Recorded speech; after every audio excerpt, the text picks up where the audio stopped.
on here and just share the book bundle that I came home from London with, because I just thought that's always a nice thing to do. So there's a mixture of books that I bought from the Goldsborough Bookshop on site at the venue, as well as 3 proofs that I was kindly given by publishers there. So let's just dive straight in. The first book I bought was Murder on Lake Garda by Tom Hindle. I'm a big fan of Tom's novels. I loved A Fatal Crossing. That was his debut novel that I was lucky enough to get a proof of. And then there was The Murder Game. I believe I had a proof of that as well, although that's probably gone on to friends and family now. And this is Tom's latest published novel. And I just thought it would be a really, really great summertime read.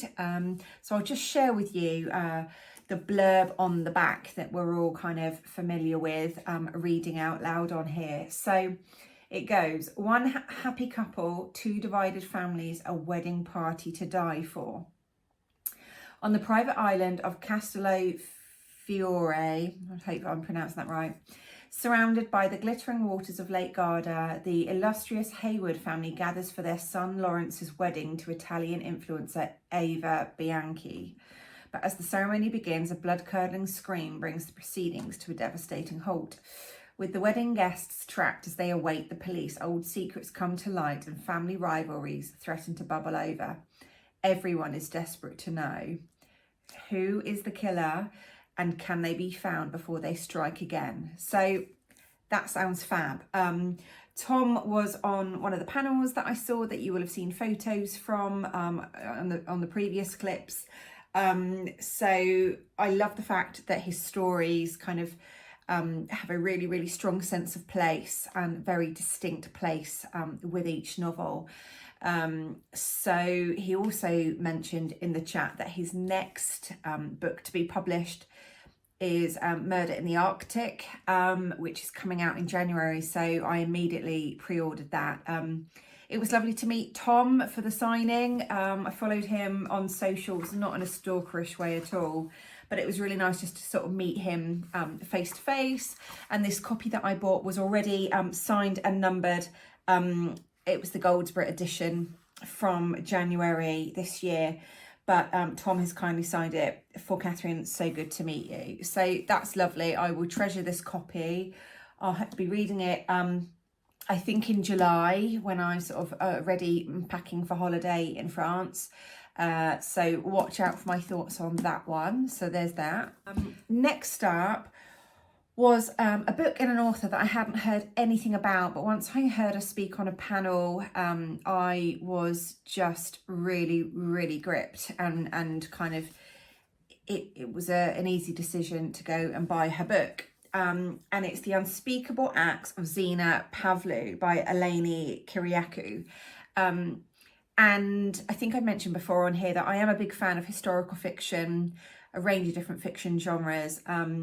But I think it's quite clever when there's a sort of historical fictionalization, that sort of a story is based at the heart of facts and real events, but through research, conversations, kind of insights and perspectives, there is that additional layer of filling in gaps that perhaps the record books don't show. And this sounded exactly like that. And between the covers, it's obviously a book from 2023 of the BBC series.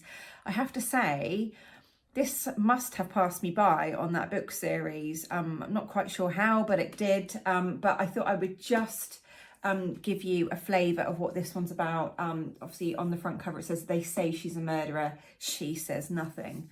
And this is the inside blurb. So London, 1954, Zina Pavlou, a Cypriot grandmother, waits quietly in the custody of the Metropolitan Police. She can't speak their language, but understands what their wary looks mean. She has been accused of the brutal murder of her daughter-in-law.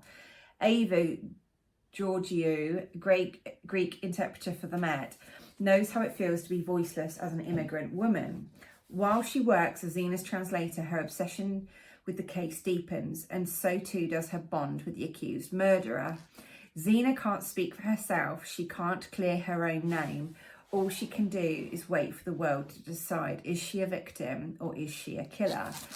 I hadn't heard of Xena, and this period of history fascinates me. The British legal system, its kind of viewpoint and treatment and handling of women who were accused of various crimes. If anyone knows the true story, Xena did lose her life. She was hung, I believe, and not that long before the last woman in British history was hung, and that was Ruth Ellis. So I'm very curious to kind of dive into this true case and to kind of see what Elaine's kind of take on it is. So there's that one, and this one as well. When I went to buy it, I had the lovely kind of surprise that it is already signed, so that's always great as well. Then I picked up, like I said before, three proofs in total. The first being The Wilds by Sarah Pearse. I love The Sanatorium, which was Sarah's debut novel, I believe. This one is out in July, so in the next month. And the back says, "You wanted to disappear, but not for forever." And this is out on the 16th of July. People want to use the hashtag. It's called The Wilds. And is there a blurb? Here we go. After the dark events that scarred her childhood, Keir Templar escaped her hometown and twin to live her life on the road. They've never lost contact until, on a trip to a Portuguese national park, Keir vanishes without a trace. Instantly hooked. Detective Ellen Warner arrives in the same park, ready to immerse herself in its vast wilderness, only to hear about Keir's disappearance and discover a disturbing map she left behind. The few strangers at the isolated camp close ranks against her questions, and the park's wild beauty starts to turn sinister.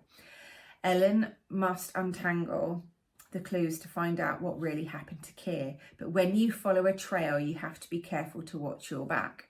That sounds like it's got all of the perfect and gripping ingredients of a real kind of crime thriller.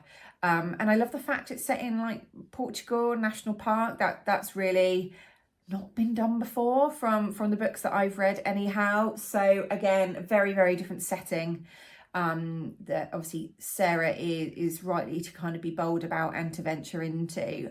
Otherwise, I think authors can get stuck in a rut for time and place and character if there's not sort of a bit of a fresh element and distinctive element to each novel. So there you go, that's The Wilds by Sarah Pearse. Next up is an author that I haven't heard of, it published by Century. This is The Inheritance by Trisha Saklecha or Lecker. I'm really, really sorry I've butchered the pronunciation. Hopefully in time, Trisha, I will get to know how to pronounce your name correctly.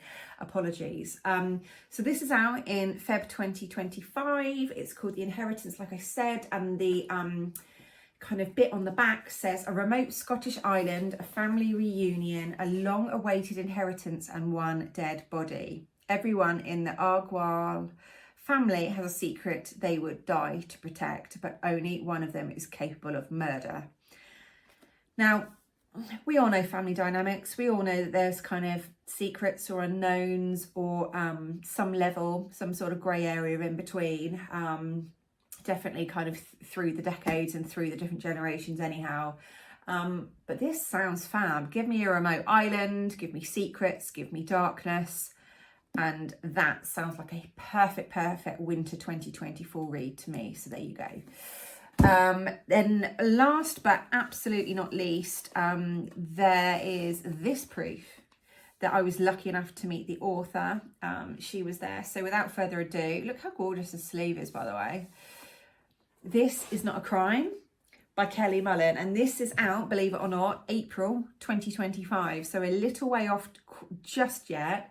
But Kelly was there meeting guests of Capital Crime, and I was lucky enough to kind of get my hands on one of the proofs. So on the back, it's got one body, two unlikely sleuths, The time for playing nicely is over.